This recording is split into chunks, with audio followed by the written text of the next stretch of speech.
तुंबाळमध्ये काय आहे? हस्तर कोण आहे? विनायकराव कोण आहे? सोन्याची कॉईन कुठून येतात?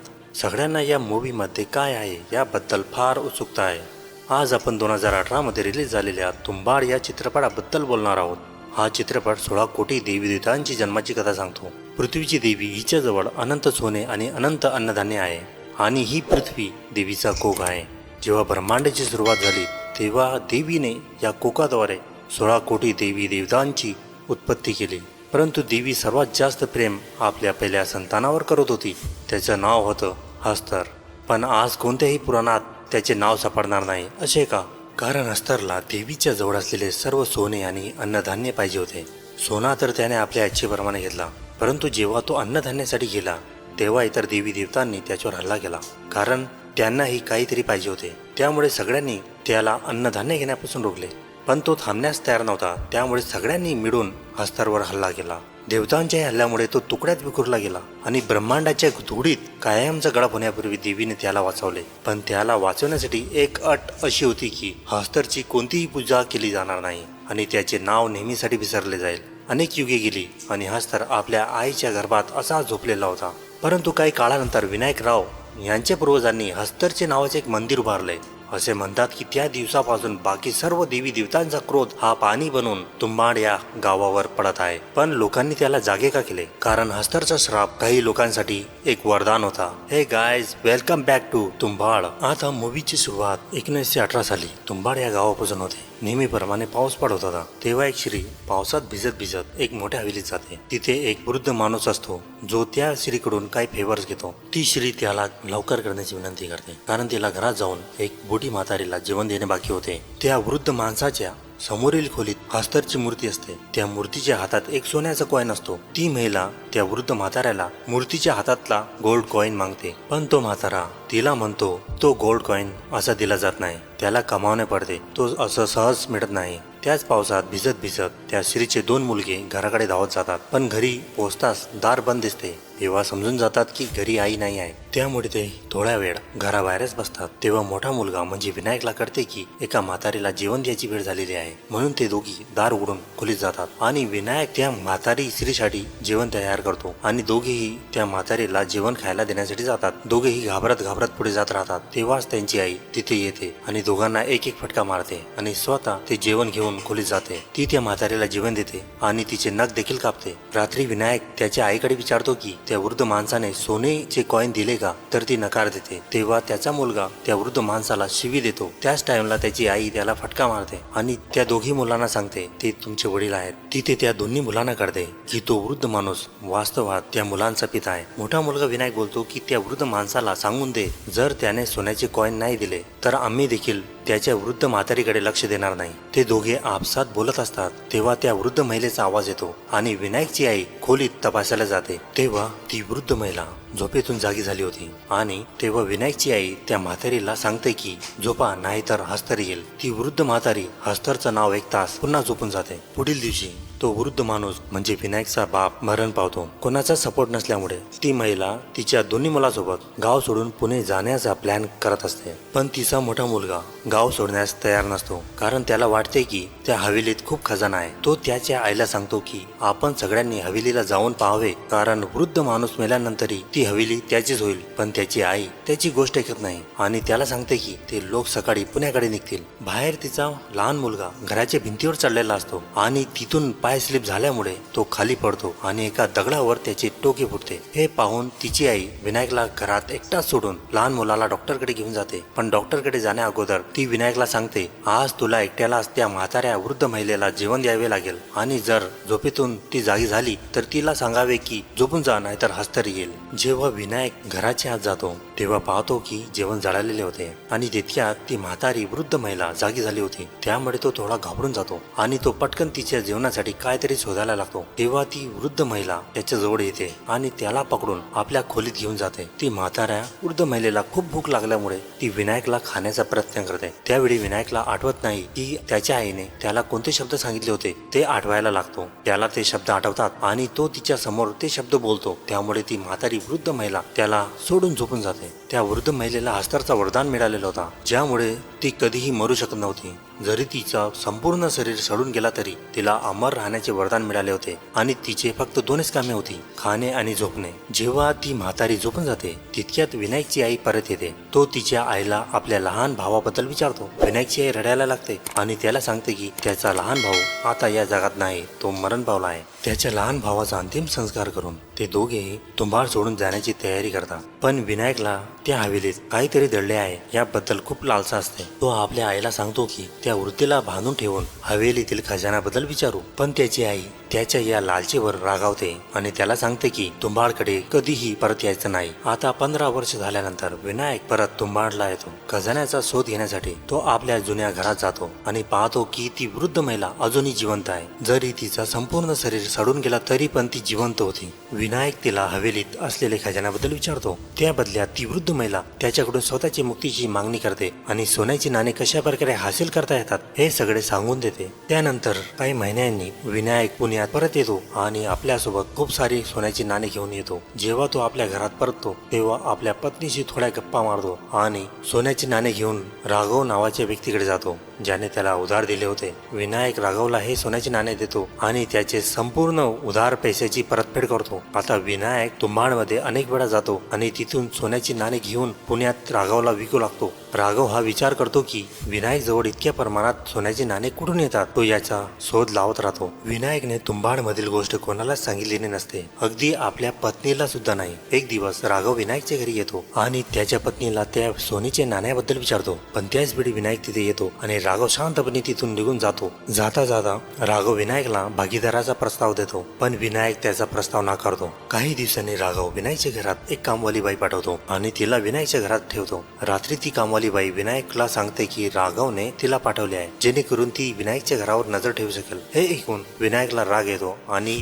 तो एक प्लॅन बनवतो. जेव्हा विनायक तुंबाडकडे जाण्यासाठी निघतो तेव्हा कामवालीला सांगून देतो की राघवला सिग्नल देऊन दे. विनायक तुंबाडकडे जातो आणि त्याच्या मागोमागे राघव सुद्धा तिथे जातो. हवेलीच्या जवळ विनायकला राघव भेटतो. विनायक राघवला देवीच्या कोकचा मार्ग दाखवतो आणि सांगतो की तिथूनच मला सोन्याचे नाणे भेटतात. परंतु राघवला तिथे खरंच काय आहे हे माहीत नसते आणि तो आत प्रवेश करतो. आत जाताच त्याला एक डब्बा दिसतो. तो डब्बा उघडतो आणि त्यात त्याला ओल्या पिठेची गुडिया सापडते. तेव्हाच ती गुडिया खाण्यासाठी हस्तर तिथे येऊन जातो. राघवला काहीच माहित नसल्यामुळे तो खूपच घाबरतो आणि हस्तर त्याला चावून घेतो. तेव्हा राघवचा हाल त्या वृद्ध महिलेप्रमाणे होतो पण तो तिथून बाहेर पडू शकत नाही आणि देवीच्या कोकात फसतो.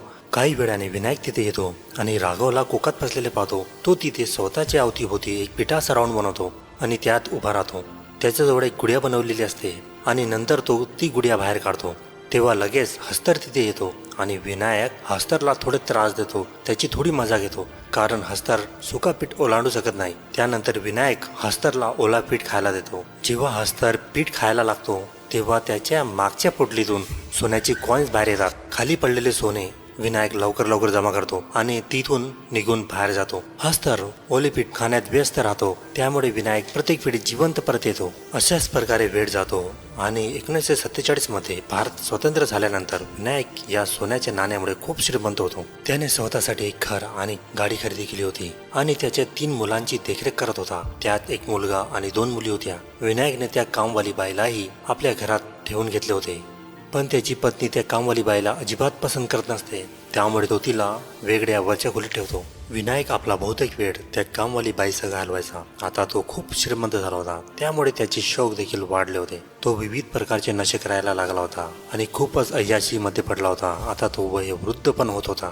त्याने आपल्या मुलाला तयार करायला देखील सुरुवात केली होती आणि तो त्याला दररोज रस्सीवर चढून हस्तरच्या पोटलीतून नाणे काढण्याची प्रॅक्टिस करून घ्यायचा. एक दिवस तो आपल्या मुलाला तुंबाड मध्ये घेऊन जातो. मार्गावर त्याला सांगतो की तिथे काय आहे आणि काय काय घडू शकते. हे सर्व ऐकून त्याचा मुलगा थोडा घाबरतो. तुंबाडमध्ये पोचल्यावर ते दोघेही आट्याला ओला करून एक गुडिया बनवतात. पण विनायकचा मुलगा त्या ओल्या आट्याच्या गुडियाला फेकून देतो आणि थोडासाच ओला आटा जवळ ठेवतो. आज ओल्या आट्याची आवश्यकता नाही असे त्याला वाटते. आज ते फक्त प्रॅक्टिस करण्यासाठी इथे आलेले आहेत. ते दोघेही खाली उतरतात आणि गुफेतील म्हणजेच देवीचा कोप पाहून त्याचा मुलगा थोडा घाबरतो. विनायक आपल्या मुलाला सुका आटा कशासाठी आहे हे स्पष्ट सांगतो. तो सांगतो की हस्तर या देवाला सगळा अनाज मिळवायचा होता, पण त्याला ते मिळाले नाही. त्यामुळे त्याला ओल्या आट्याची भूक असते आणि त्याला सुका आट्याची भीती देखील असते. आट्याच्या घोड्याभोवती हस्तर कधीही जाऊ शकत नाही, कारण त्याने आट्याचा राऊंड क्रॉस केला तर तो जळून मरेल आणि त्यामुळे हस्तरला फक्त पिठाच्या आट्याची भूक असते. त्यामुळे तो कायम ओल्या आट्याची गुढ्या खायला इच्छित असतो. ते ओल्या आट्याची गुढ्या बाहेर काढेपर्यंत हस्तर येथे येणार नाही. हे ऐकून त्याचा मुलगा घाबरतो आणि सांगतो की त्याच्याकडे थोडासाच ओला आटा आहे. तो ओला आटा ज्या डब्यात असतो तेव्हा ते डबे उघडताच हस्तर तिथे येतो. आटा कमी असल्यामुळे तो ओल्या आट्याची गुढिया हस्तरकडे फेकतो आणि हस्तरच्या पोटलीतून निघालेले काही सोन्याचे नाणे घेतात आणि रस्सीच्या सहाय्याने ते दोघेही वरती पडतात. ते दोघेही थोडक्यात वाचतात. बाहेर आल्यावर विनायक त्याच्या मुलाला खूप मारतो, कारण त्याने सुरुवातीला जो ओला आटा फेकून दिला होता त्याच्यामुळे दोघेही आज मरणार होते. आता सोन्याची कॉईन घेऊन ते दोघेही तिथून निघून जातात. विनायक आपल्या मुलाला त्याची पहिली कमाई देतो आणि त्याला सोने खूप काळजीपूर्वक ठेवण्यास सांगतो. नंतर ते दोघी पुण्यात परततात. परतल्यावर विनायक तुंबाडची हवेली खरेदी करण्याचा विचार करतो, पण त्या हवेलीचा मालक त्याला सांगतो की ती हवेली आता त्याने भारत सरकारला दिली आहे. हे ऐकून विनायक चिंतित होतो आणि त्या टेन्शनमुळे तो खूप दारू पितो. आता इकडे विनायकचा मुलगा घरी कामवाली बाईकडे जातो आणि तिला सांगतो की मला तुझ्याशी लग्न करायचं आहे. हे ऐकून ती हसते. तेव्हा तो तिला आपला पहिला गोल्ड कॉईन देतो आणि नंतर आपल्या वडिलांच्या म्हणजेच विनायक रावकडे जातो. विनायक राव त्याला सांगतो की ती हवेली आता भारत सरकारच्या ताब्यात आहे आणि ते लोक आता तिथे जाऊ शकणार नाहीत. तो आपल्या मुलाला आतापर्यंतची सगळी कमाई दाखवतो आणि सांगतो की त्यांना आता इतक्याच कमाईत सगळे काम करावे लागतील. या टेन्शनमध्ये विनायक राव त्या कामवाली बाईकडे जातो, म्हणजे वरच्या रूमवर, आणि तिच्या हातात गोल्ड कॉईन पाहतो आणि विचारतो तुला हे कॉईन कुठून मिळाले. ती सांगते की हे तुमच्याच मुलाने दिले. हे ऐकून विनायक राव अत्यंत रागात येतो आणि खाली येऊन मुलाला मारतो. विनायक थोडा शांत झाल्यावर त्याचा मुलगा त्याला सांगतो की तुम्ही चुकीच्या पद्धतीने सोन्याची कॉईन जमा करत आहात. गोल्ड कॉईन हस्तरकडून नाही तर त्याच्या पोटलीतून मिळतात. मग त्याची पोटली चोरून घेतली तर, असा विचार तो विनायक रावला सांगतो. हे ऐकून विनायक राव त्याला सांगतो की ओले आट्याची एक गुडिया खाण्यासाठी हस्तरला जास्त वेळ लागत नाही आणि त्यामुळे ते फक्त थोडकेच गोल्ड कॉईन जमा करू शकतात. पण विनायकचा मुलगा त्याला एक आयडिया देतो की आपण खूप सारी आट्याची गुडिया तिथे जाऊन ठेवू आणि जेव्हा हस्तर एक गुडिया खाऊन घेईल तेव्हा लगेच दुसरी गुडिया त्याच्याजवळ फेकून देऊ आणि तितक्यात त्याची पोटली चोरून आणल्या जाऊ शकते. हे ऐकून विनायकराव मुलाच्या सूचनेवर खुश होतो आणि त्याला सांगतो की तू 2-3 वर्ष थांब आणि त्यानंतर तुझंही लग्न करून देईन. हे ऐकून त्याचा मुलगा सांगतो की मी तेव्हापर्यंत थांबू शकत नाही. आणि हे ऐकून विनायक हसतो आणि आपल्या मुलाला ऐश करण्यासाठी घेऊन जातो. काही दिवसांनी ते दोघेही तुंबाड या गावी परत येतात. पूर्ण तयारीसह ते त्यांच्या सोबत खूप सारा आटा घेऊन येतात आणि त्या आट्याच्या खूप सारी गुडिया बनवतात. साधारणपणे ते फक्त एकच गुडिया बनवत होते, पण आता त्यांनी खूप सारी गुडिया बनवल्या होत्या. या प्लॅनसह ते खाली उतरतात. पण खाली उतरून त्यांना जे दिसते ते पाहून त्यांना स्वतःच्या डोळ्यावर विश्वासच बसत नाही. त्यांच्याजवळ जितक्या जास्त गुडिया असतात तितके जास्त हस्तर त्या ठिकाणी येतात. जर त्यांच्याकडे एक आट्याची गुढी असते तेव्हा एक हस्तर येत होता, पण यावेळी त्यांच्याजवळ खूप सारी गुढी असते, त्यामुळे खूप सारे हस्तर तिथे येतात. इतके सारे हस्तरला पाहून विनायकरावचा मुलगा बेहोश होतो. आता विनायकराव आपल्या मुलाला वाचवण्यासाठी बलिदान देण्यासाठी तयार होतो. तो आपल्या शरीरावर आट्याच्या सगळ्या गुढ्या बांधतो आणि सगळ्या हस्तरला आपल्याकडे आकर्षित करतो. तो आट्याचा राऊंड क्रॉस करून बाहेर पडतो. आट्याची गुडिया त्याच्याजवळ असल्यामुळे सर्व हस्तर त्याच्या मागे पडतात. तितक्यात त्याचा मुलगा शुद्धीत येतो आणि लवकर दोरीने बाहेर निघून जातो.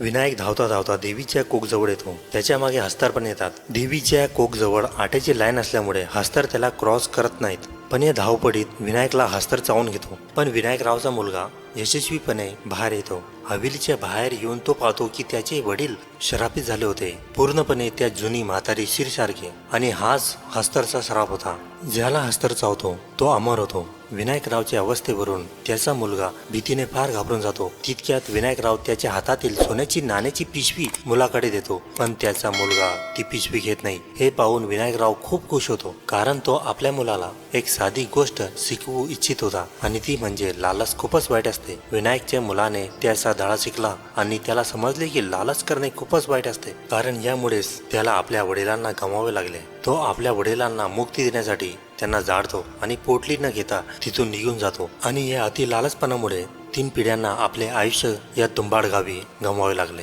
या टाइमवर ही मूवी संपते. पण या मूवीत शिकण्यासारखे खूप काही आहे. जर तुम्हाला या मूवीची स्टोरी आवडली असेल तर या व्हिडिओला लाईक करा, चॅनलला सबस्क्राईब करा आणि व्हिडिओला शेअर करायला विसरू नका. Thank you for watching this video.